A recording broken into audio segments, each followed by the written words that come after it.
Today I've got a very nice piece of hardware to work on. It's the iPhone 12 Pro Max. This device is pretty big. The frame is super shiny, nice and blue, and has a cracked screen too. It still responds to touch though, that's good. This blue is really nice though, but we're 30 seconds into this video and should probably start taking it apart. Two classic pentalobe screws are at the bottom. Definitely make sure the device is powered off. I'll use the suction cup to put some upward pressure on the screen while I use a metal pry tool around the edge to lift the glass. This phone was much more difficult to open than previous models.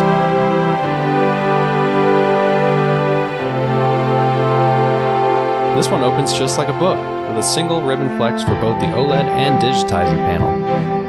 The Lego style connector has a shield over it, secured by 4 tri-wing screws. I'm trying to be extra careful as I haven't been inside the 12 Pro Max before this one, and it looks like I've already severed the display ribbon at some point. With the shield removed, disconnecting the battery is still pretty important.